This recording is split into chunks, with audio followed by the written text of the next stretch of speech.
ಆಚಿ ಮಸಾಲ. ಎಂತ ಅಡಿಗೆಯ ರುಚಿಯಾಗೋ ರಹಸ್ಯವು 20 ರೂಪಾಯಿ. ಕಾವೇರಿ ನದಿ ನೀರು ಹಂಚಿಕೆ ವಿಚಾರಕ್ಕೆ ಸಂಬಂಧಪಟ್ಟಂತೆ ತಮಿಳುನಾಡು ಪದೇ ಪದೇ ಖ್ಯಾತೆ ತೆಗಿತಾ ಇರೋದು ಪ್ರಾಧಿಕಾರದ ಆದೇಶದ ವಿರುದ್ಧ ಇವತ್ತು ಕರ್ನಾಟಕ ಬಂದ್ಗೆ ಕರೆ ಕೊಡಲಾಗಿದೆ. ಮಂಡ್ಯದಲ್ಲಿ ಆರಂಭಿಕ ಹಂತ ಅನ್ನೋ ರೀತಿಯಲ್ಲಿ ಹೋರಾಟ ಪ್ರಾರಂಭ ಆಯಿತು. ಆದ್ರೆ ಬೆಂಗಳೂರಿನಲ್ಲಿ ಪರಿಸ್ಥಿತಿ ಹೆಂಗಿದೆ? ಐಟಿ ಸಿಟಿ ಬಂದ್ ಆಗುತ್ತಾ ಅನ್ನೋದೇ ಪ್ರಶ್ನೆ. ಕಾವೇರಿಗಾಗಿ ಅಖಂಡ ಕರ್ನಾಟಕ ಬಂದ್ಗೆ ಕರೆ ಕೊಟ್ಟಿರುವ ಹಿನ್ನೆಲೆಯಲ್ಲಿ ಬೆಂಗಳೂರಿನಲ್ಲಿ ಹೆಂಗಿದೆ ಪರಿಸ್ಥಿತಿ ಅಂತ. ವಾಟಾಳ್ ನಾಗರಾಜ್ ಕರೆಗೆ ಬೆಂಬಲವನ್ನ ಹಲವು ಸಂಘಟನೆಯವರು ನೀಡೇ ಇಲ್ಲ. ನಾನು ಯಾವಾಗ್ಲೂ ಹೇಳೋದು, ಈ ಹೋರಾಟ ಪ್ರತಿಭಟನೆ ಬಂದ್ ಅಂತ ಬಂದಾಗ ಸಂಘಟನೆಗಳಲ್ಲಿ ಒಗ್ಗಟ್ಟಿರಲ್ಲ. ಕೇವಲ ನೈತಿಕ ಬೆಂಬಲ ಕೊಡೋದಾಗಿ ಕೆಲ ಸಂಘಟನೆಯವರು ಘೋಷಣೆ ಮಾಡಿಬಿಟ್ಟಿದ್ದಾರೆ. ಆಟೋ ಕ್ಯಾಬ್ ಬಸ್ ಮಾಲೀಕರಿಂದ ನೈತಿಕ ಬೆಂಬಲ ಅಷ್ಟೇ, ಬಂದ್ ಮಾಡೋ ಮೂಲಕ ಬೆಂಬಲ ಅಲ್ಲ, ನೈತಿಕ ಬೆಂಬಲ ಇದ್ದೇ ಇರುತ್ತೆ ಅಂತ. ಖಾಸಗಿ ಶಾಲೆಗಳ ಒಕ್ಕೂಟದಿಂದಲೂ ಕೂಡ ಬಂದ್ಗೆ ಯಾವುದೇ ರೀತಿಯ ಬೆಂಬಲ ಇಲ್ಲ. ಹಂಗಾಗಿ ಶಾಲಾ ಕಾಲೇಜುಗಳು ಕೂಡ ಎಂದಿನಂತೆ ಓಪನ್ ಇರುತ್ತೆ. ವಾಟಾಳ್ ನಾಗರಾಜ್ ಕರೆ ಕೊಟ್ಟಿರುವ ಕರ್ನಾಟಕ ಬಂದ್ಗೆ ನೀರಸ ಪ್ರತಿಕ್ರಿಯೆ ವ್ಯಕ್ತವಾಗ್ತಾ ಇದೆ. ಬೆಳಗ್ಗೆಯಿಂದಲೂ ಕೂಡ ಸಹಜ ಸ್ಥಿತಿಯಲ್ಲೇ ಕರ್ನಾಟಕ ನೋಡೋದಕ್ಕೆ ಸಿಗ್ತಾ ಇದೆ. ಅಲ್ಲಿಗೆ ಪ್ರಶ್ನೆ, ಕರ್ನಾಟಕ ಬಂದ್ ಯಶಸ್ವಿಯಾಗುತ್ತಾ? ಕಾವೇರಿಗಾಗಿ ಅಖಂಡ ಕರ್ನಾಟಕ ಬಂದ್ಗೆ ವಾಟಾಳ್ ನಾಗರಾಜ್ ಕರೆ ಕೊಟ್ಟಿದ್ದಾರೆ. ಬಟ್ ಹಲವು ಸಂಘಟನೆಯವರು ಅದಕ್ಕೆ ನೈತಿಕ ಬೆಂಬಲ ಹೊರತುಪಡಿಸಿದ್ರೆ ಯಾವುದೇ ರೀತಿಯ ಬಂದ್ ಮಾಡಿ ನಾವು ಬೆಂಬಲ ಕೊಡಲ್ಲ ಅಂತ ಹೇಳಿರೋದ್ರಿಂದ ಈ ರೀತಿ ಪರಿಸ್ಥಿತಿ ಬೆಂಗಳೂರಿನಲ್ಲಿ ನೋಡೋದಕ್ಕೆ ಸಿಗ್ತಾ ಇದೆ.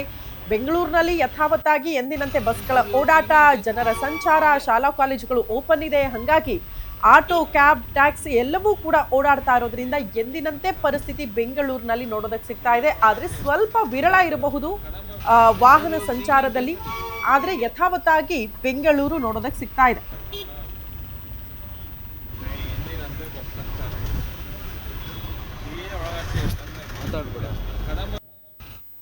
ಈ ಬಗ್ಗೆ ಮತ್ತಷ್ಟು ಡೀಟೇಲ್ಸ್ ಅನ್ನ ಕೊಡ್ತಾ ಹೋಗ್ತಾರೆ ಹಿರಿಯ ಪ್ರತಿನಿಧಿ ಅಜಯ್ ಕುಮಾರ್. ನೇರ ಸಂಪರ್ಕದಲ್ಲಿ ಜಾಯಿನ್ ಆಗ್ತಿದ್ದಾರೆ ಮೆಜೆಸ್ಟಿಕ್ ಇಂದ.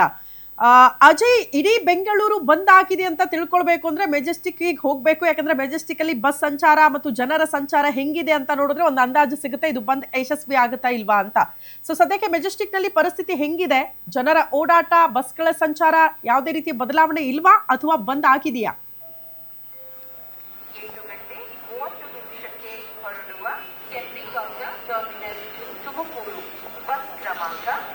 ಶ್ರುತಿ, ಖಂಡಿತವಾಗ್ಲೂ 100ಕ್ಕೆ 100 ನೀರಸ ಪ್ರತಿಕ್ರಿಯೆ ಅಂತಾನೆ ಹೇಳ್ಬೋದು. ಎಲ್ಲೂ ಕೂಡ ಬಂದಿದೆ ಅಂತ ಹೇಳಿ 1% ಕೂಡ ಅನ್ನಿಸ್ತಾ ಇಲ್ಲ. ಯಾಕಂದ್ರೆ ಇನ್ನು ಹೆಚ್ಚಿನ ಬಸ್ಗಳೇ ಈಗಾಗಲೇ ನಮಗೂ ಕೂಡ ಕಾಣ ಸಿಗ್ತಾ ಇರುವಂತದ್ದು. ಈಗ ನಾನು ಕೂಡ ಆ ಮೆಜೆಸ್ಟಿಕ್ ನ KSRTC ಬಸ್ ನಿಲ್ದಾಣದಲ್ಲಿ ಕೂಡ ಇರುವಂತದ್ದು. ಈಗಾಗಲೇ ದೃಶ್ಯದಲ್ಲಿ ಸಹ ಏನ್ ನೋಡ್ತಾ ಇದ್ರೆ ಕಂಪ್ಲೀಟ್ ಆಗಿ ಎಲ್ಲಾ ಬಸ್ಗಳು ಕೂಡ ಈಗಾಗಲೇ ಓಡಾಟವನ್ನು ಕೂಡ ಮಾಡ್ತಾ ಇರುವಂತದ್ದು. ಎಲ್ಲೂ ಕೂಡ ಇಂಥ ಕಡೆ ಬಸ್ ಹೋಗ್ತಾ ಇಲ್ಲ ಅನ್ನೋದಿಲ್ಲ. ಯಾಕಂದ್ರೆ ಕಂಪ್ಲೀಟ್ ಆಗಿ ಎಲ್ಲಾ ಕಡೆಯಿಂದನೂ ಕೂಡ ಎಲ್ಲಾ ಭಾಗಕ್ಕೂ ಕೂಡ ಕರ್ನಾಟಕದ ಮೂಲೆಗೂ ಕೂಡ ಈಗಾಗಲೇ ಇಲ್ಲಿಂದ ಬಸ್ ಕೂಡ ಹೊರಡೋದಕ್ಕೂ ಕೂಡ ರೆಡಿ ಆಗಿರುವಂತದ್ದು. ಶಿವಮೊಗ್ಗ ಆಗಿರ್ಬೋದು, ತುಮಕೂರು ಆಗಿರ್ಬೋದು, ಕಡೂರು, ಮಧುಗಿರಿ, ಪಾವಗಡ, ಹೀಗೆ ಸಾಕಷ್ಟು ಕಡೆ ಪ್ರತಿದಿನ ಹೇಗೆ ಸಂಚಾರ ಇತ್ತೋ ಅದೇ ರೀತಿಯಾಗೂ ಕೂಡ ಇವತ್ತು ಕೂಡ ಸಂಚಾರ ಇರುವಂತದ್ದು.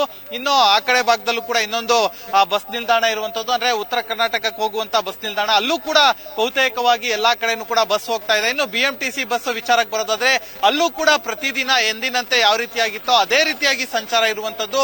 ಯಾವುದೇ ರೀತಿಯಾಗಿ ಇಲ್ಲಿ ಬಂದ ಸೂಚನೆಗಳು ಕೂಡ 1% ಕೂಡ ಕಾಣಿಸ್ತಾ ಇಲ್ಲ ಅಂತಾನೆ ಹೇಳ್ಬೋದು. ಇನ್ನು ಓಲಾ ಬಸ್, ಇನ್ನು ಕ್ಯಾಬ್ ಆಗಿರ್ಬೋದು, ಊಬರ್ ಆಗಿರ್ಬೋದು, ಆಟೋ ಆಗಿರ್ಬೋದು, ಪ್ರಮುಖವಾಗಿ ಎಲ್ಲವೂ ಕೂಡ ಈಗಾಗಲೇ ಓಡಾಟ ಮಾಡ್ತಾ ಇದೆ. ಇನ್ನು ಅಂಗಡಿ ಮುಂಗಟ್ಟುಗಳ ವಿಚಾರಕ್ಕೆ ಬರೋದಾದ್ರೆ ಅವು ಕೂಡ ಎಲ್ಲವೂ ಕೂಡ ತೆರೆದಿರುವಂತದ್ದು. ಯಾವುದೂ ಕೂಡ ಇಲ್ಲಿ ಬಂದಿದೆ ಅಂತ ಎಲ್ಲೂ ಕೂಡ ಅನ್ನಿಸ್ತಾ ಇಲ್ಲ.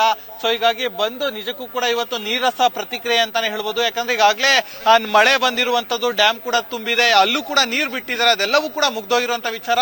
ನಾವ್ಯಾಕೆ ಇದಕ್ಕೆ ಬೆಂಬಲ ಕೊಡಬೇಕು ಅಂತಾನು ಕೂಡ ಕೆಲವೊಬ್ರು ಈಗಾಗಲೇ ಬೆಂಬಲವನ್ನ ಸೂಚಿಸಿಲ್ಲ.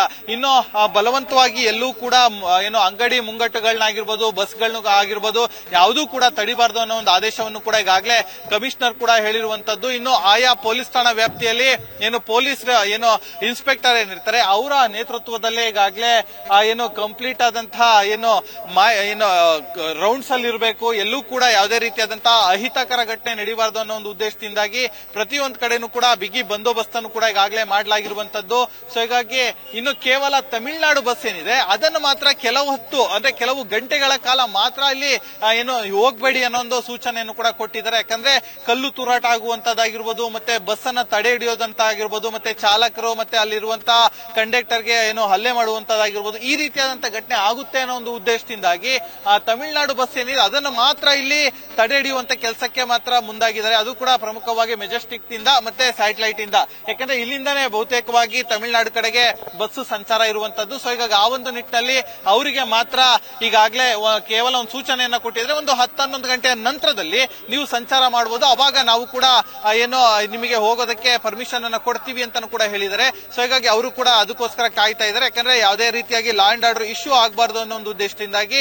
ಯಾಕಂದ್ರೆ ಇನ್ ಕೇಸ್ ನೀವೇನಾದ್ರು ಹೋಗ್ಲೇಬೇಕು ಅಂತಾದ್ರೆ ಇಲ್ಲಿಂದ BMTC ಬಸ್ ಹತ್ತಿ ಎಲೆಕ್ಟ್ರಾನ್ ಸಿಟಿ ಹೋಗಿ ಅಲ್ಲೂ ಕೂಡ ಕೆಲವೊಂದು ಬಸ್ ಇದಾವೆ, ಅಲ್ಲಿಂದ ನೀವು ಬೇಕಾದ್ರೆ ತಮಿಳುನಾಡು ಮೂವ್ ಆಗಿ. ಆದ್ರೆ ಇಲ್ಲಿಂದ ಸದ್ಯಕ್ಕೆ ಹೋಗಬಾರ್ದು ಅಂತ ಕೂಡ ಇಲ್ಲಿ ಕೆಲ ಪ್ರಯಾಣಿಕರಿಗೂ ಕೂಡ ಪೊಲೀಸರು ಮಾಹಿತಿಯನ್ನು ಕೂಡ ಕೊಟ್ಟಿರುವಂತದ್ದು, ಕೆಲ ಸೂಚನೆಗಳನ್ನು ಕೂಡ ಕೊಟ್ಟಿರುವಂತದ್ದು. ಹಾಗಾಗಿ ಬಂದಿಗೆ ಮಿಶ್ರ ಪ್ರತಿಕ್ರಿಯೆ ಅಂತಾನೆ ಹೇಳ್ಬೋದು. 100ಕ್ಕೆ 100 ಮಿಶ್ರ ಪ್ರತಿಕ್ರಿಯೆ. ಎಲ್ಲೂ ಕೂಡ ಬಂದಿನ ಒಂದೇ ಒಂದು ಸಣ್ಣ ಸೂಚನೆ ಕೂಡ ಕಾಣಿಸ್ತಾ ಇಲ್ಲ ಅಂತಾನೆ ಹೇಳ್ಬೋದು. ಶ್ರುತಿ. ಓಕೆ ಅಜಯ್, ಧನ್ಯವಾದಗಳು ತಮ್ಮೆಲ್ಲ ಮಾಹಿತಿಗೆ.